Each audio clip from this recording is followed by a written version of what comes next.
Me as a dad, as a Christian parent, it's very important for me to show my kids what is to follow Jesus. Number one. Number two is to be an example to them. And with this, I can tell you that we have failed.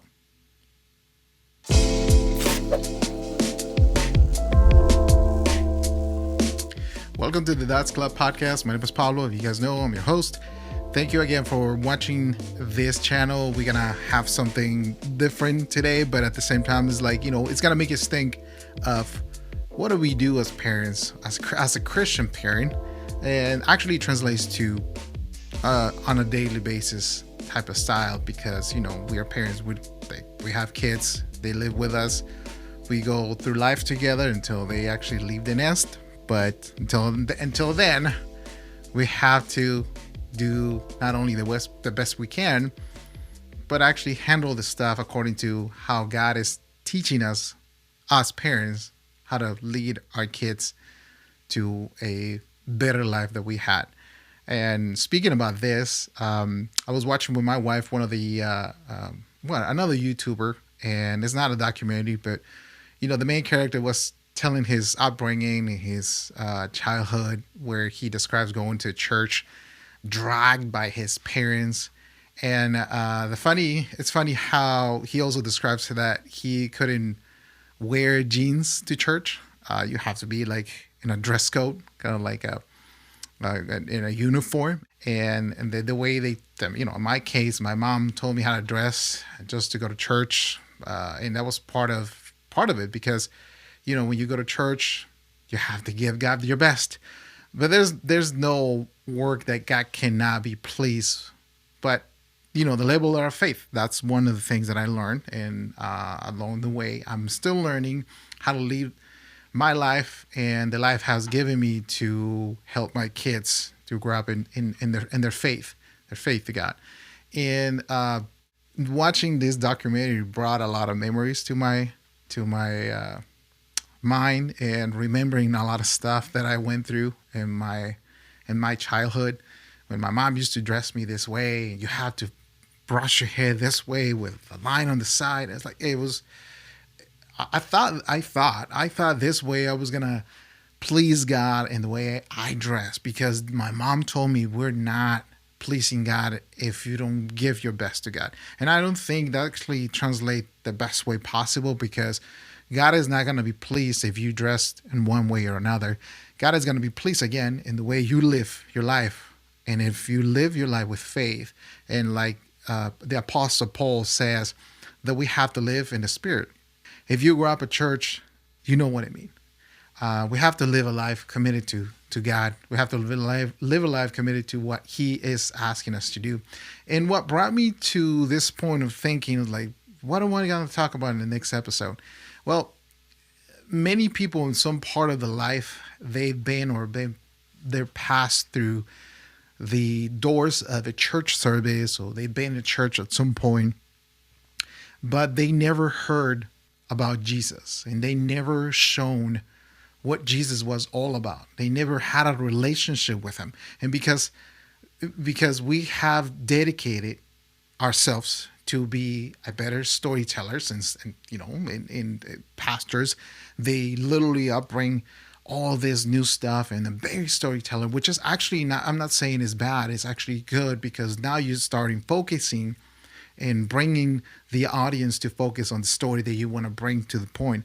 And I think Jesus was a great storyteller, and but He always had a point. He always had something to preach about. He always had the gospel, the new good news of the kingdom of God, when He was telling all the stories, but it was relevant to what the people was living back then. So, and I don't want to attack anybody. I just want to say the truth, and the truth will make us free. That's what it is, because we have dedicated ourselves to be better storytellers than a person who tells the truth. We have dedicated to cover up the sins of a minister. We have dedicated to pretend a lifestyle that we don't have. In the pulpit, we preach something, but our life down the pulpit is totally different. And the only thing we had shown is a bunch of useless events, and use people to build a name for ourselves in a church or a brand. And that hurts my heart. That totally hurts my heart because I've seen this on a daily basis. I've seen this on channels. I've seen this on different YouTube platforms. And it's sad to think that we drag our kids to church so they can hear about Jesus, but they don't know and they don't hear about him all week long at home. Why are we doing this stuff? Why are we dragging our kids to church? For what? What's the purpose? We all have a purpose. Church is not only just for you to listen to Jesus. Church is something that you go and congregate and you have a good time in the presence of God with the fellow believers, and you bring your kids to them, and there's actually good stuff. They have teachers over there, so you can just drop off your kid and expect the teachers to teach your kids about Jesus. And this is why. This is why we fail. This is actually the beginning of what I said. We fail. I fail. Because we don't teach our kids and we don't teach them about having a relationship with Jesus, because us parents, including myself, at some point, I just got to tell you the truth, we don't have one. We don't have a relationship with God. So we go to a place to, how do I say this, to supplement like those vitamins that we give to our kids because we don't give them vegetables. We buy all these vitamins to supplement the stuff that they need because they don't need it. I'm guilty as charged, right? So in order for me to supplement that, I need to have supplement vitamins. So they can actually just eat that and they like it, and then their body's going to start consuming it, but it's not the real thing. It is not the real thing. By you going to church and expect a teacher or a Bible school teacher to go and tell your kids who Jesus is, when they don't see that, when they don't hear that at home, it's just not like building their faith. It's not building what they have or what they know about Jesus. Your kids literally will become unbelievers because you don't teach them how to pray, how to live a life committed to God. If you are not committed to God, your kids are going to see that. And I'm just going to tell you this: teach, live, and be the example that life committed to God is going to impact your kids.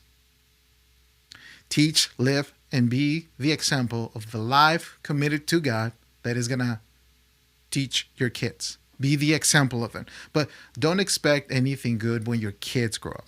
If you don't do this stuff, don't expect anything good. I was talking to a friend of mine, and he was just going at it. It's like, oh, I can't believe this world is going this way. Oh, I can't believe this, and that. Oh, I can't believe this. This is so ungodly. Oh, people don't know God. I was like, yes, you're right. What do you think? What do you expect from people who doesn't know God? What do you expect from people who doesn't know and follow Jesus? What do you expect from people who doesn't pray and have a relationship with God? What do you expect? And it's the same way I'm telling you, Dad. It's the same way I'm telling you, Mom. What do you expect of the future of your kids when they grow up, apart from God, when they grow up a part of the way we have to live according to the Bible and committing our lives to God, when you are the teacher at home and you don't live that life?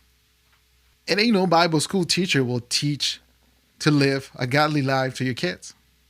Because when they go back home, the only thing they hear is, I'm sorry to say this, but music, Drake playing on your wireless speakers. They seen you smoking weed because you don't have the Spirit of the Lord that gives you self-control and allowing Him to heal you. We talk about healing. We talk about mental health and all this stuff. And it's like, yes, we need to heal this stuff. But the only way to heal is by you committed your life to God. The only way to bring this commitment is by you saying, I make you, Jesus, the Lord of my life. Now, I'm not just saying that I love you only, but I'm making you the Lord of my life so you can heal all this stuff. And while I'm healing in the process, while I'm going through the deliverance process, I can start teaching my kids how to live a good life because they see the example. It's so easy to live a life. It's so easy to give chicken McNuggets to our kids when they're not eating the right thing. They need to eat the right thing. It's so easy to go to the store and grab stuff and just like put it in a pot and all of a sudden it pops up. There's food for the kids. It's not easy when you have to make from scratch, like the bread and like cutting vegetables and all this stuff. Because I'm just telling you this because me and my wife, we're going through this right now. We're going through a corporate fasting, and it's not easy. It's not easy at all. But I can see the changes in my body. I can see the changes in my mood. I can see the changes when I sleep and stuff like that. And my wife is the same way. She was telling me this morning she can see changes in her body. She's been losing weight. I've been losing weight. It's just something that parents, we don't think about. When you expect someone else to take over your responsibility as a dad, it's an amazing thing, because what do you expect from people who doesn't follow Jesus? I can tell you this. My wife runs the children's ministry in our church, and one of the things we and her were speaking about this stuff is how kids don't talk about Jesus that much. How the kids don't bring a conversation. When you bring the conversation about, like, do you guys know what Jesus did? Or do you guys know the story of Elijah? Or do you guys know the story of Paul the Apostle? Do you guys know the story about David? Nobody knows anything. Why? Because the parents, we don't do anything at home. We just want to watch Netflix and not spend time and have our kids grab their iPads. Guilty as charged, I'm going to say that. But me and my wife, we committed ourselves to cut off all iPads. This is actually, a break. It's just an example. Me and my wife, we committed ourselves to take all the iPads away during the week. School, homework, no TV. And it's hard for them. It's been hard. The first week we did this, it was hard for them. It was hard for us because we need to do stuff. We need to get things going. But we saw the changes, the positive changes that this brings to our home. And one of the positive changes, I got to tell you this, is that our kids are laughing. Yes, there's a little bit more noise around the house and stuff like that. But my point is, me as a dad, I'd rather see my daughters laughing and playing with, their toys, or their imagination is just going crazy. I'm almost knock off this key light right here, but their imagination just go crazy. And it's amazing because all of a sudden I can start listening to their conversations. And one of the conversations, I'm just being proud of it, is when they pretend to be parents. And it's kind of funny, but I'm not going to go that way right now. The positive result of this stuff, it's amazing because we can see our kids being free from this stuff. We can see our kids free from media. We can see our kids free from not having and utilize their imagination to create stuff. And I believe this is a great point of how inventors and people who have this mind of creating stuff come up with things, right? Because their imagination was so fed up by the parents, and they fed their imagination so much that all of a sudden it's like, I have an idea. Let me just change the world. Boom. It's amazing. Now, parents, I'm not telling you this just for you to get mad at me and unsubscribe. No, subscribe, hit the notification button, hit the like button. But what I see this is because of our own habits. We're dragging our own kids to the same habits we are going through. Do you like the way you live? No. Do you like the way you eat? No. Do you like the way you look? Because technically what we eat is what we are. Do you like the way your kids see you when you get drunk? Do you like maybe your kids bringing things up by saying, yo, you beat my mom and I saw you beating my mom? Or when you like maybe your kids telling you, can you pray for me? Can you encourage me? Can you give me a hug because I had a tough day at school? Do you like when your kids go to you and say, give me a hug because I need you to hug me, embrace me, that you love me. I need to feel protected.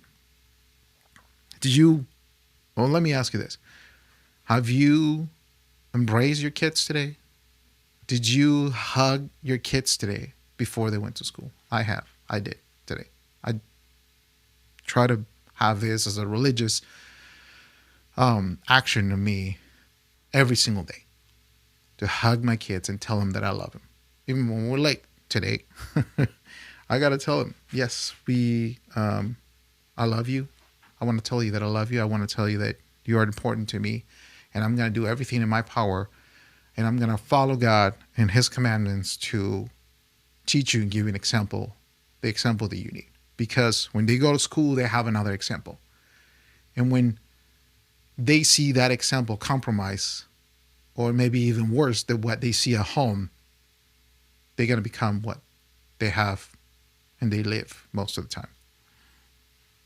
I encourage you, parents, to think about this stuff, to live a life that pleases God, to live a life that teaches your kid how to live a life committed to God, and also to commit yourself to God and give this example to your kids. Why? Because it's important. We see young kids grabbing guns and killing people because they have issues, because their parents left them, because their parents choose to leave their home for another woman, choose to leave their household for another man, choose to follow their passions instead of passionate to live an example for their kids. We're messed up. We're messed up. I can tell you this, we are messed up. Parents, we are totally messed up. And I'm just inviting you, if you're watching this, spread the word, spread this channel, spread this video, so a parent can see that we messed up. Another parent can see that we have messed up. Oh, I don't want you to talk about God. I don't want you to be that preacher. I'm not a preacher. I ain't no preacher. I'm just telling you something that I've been practicing more and more and more every single day that has been working in my life. And if it works for me, it can work for you. If it brings positive results, it can work for you. But it is hard. It is tough. You have to die to yourself every single day. Why? Because what you've done in your life so far hasn't been working. So I had to stop doing what I was doing and then hold on from God and commit to God so I can make a change, a positive change in my life, in my marriage, in my kids, in my daily life, in the way I eat, the way I think. We are sometimes so caught up in our pain that is manifesting and it's doing this stuff in our bodies that all of a sudden we were like 175 pounds and we are now 375. Why? Because we let disappointment take over. Because we let frustration take over. Not because we let rejection take over. And I want to ask you, who is taking over your life? Who is taking your life? Who is leading your life? Let me ask you this. Who is leading your life? Disappointment, frustration, rejection? Because who you are following is going to lead you. And who is following you, you will lead. So if you're leading your kids, if you have kids, if you have actually, I can tell you this, maybe you are the one in charge of their life. Maybe they're not your kids, but you are the one who is in charge of their life. You're taking care of them. So it's your responsibility. God gave you that responsibility. Take over that responsibility. Take charge of it. But do the changes. Do the changes. And this is all about, this channel this is what it's all about. to make changes. I was just leave you with this, but we had a good time as a family. We went to the Monterey Aquarium right here in the Bay Area. Well, not in the Bay Area, but like through 2 hours away driving. And this aquarium is amazing. If you haven't seen it, if you haven't come to California, you have to go to the Monterey Aquarium. And it's one of my I like going. It's just I don't like driving over there because it's a long drive, but it was actually amazing. We went with my sister-in-law and their kids, and my kids, and they have some guests, and they came over with us, and we had an amazing time. While we actually in the aquarium, me and my wife, we have to take the elevator to go up and down because we have the stroller, and this aquarium has 2 floors, 2 stories, so you have stuff on top, you have stuff on the bottom.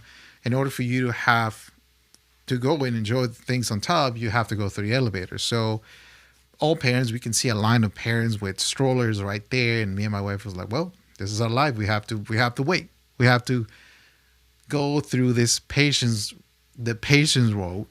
And another parent in front of us, they say, hey, we have space right here. You want to come in?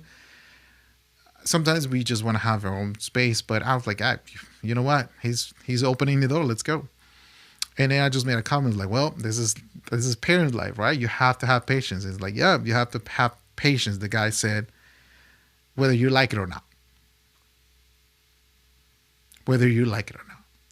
And I was like, yeah, you're right. That's actually pretty interesting that you say, because thinking of me is just like, thinking inside, I was like, yes, you have to have the patience. You have to have the courage. You have to have all this stuff so you continue with the fight.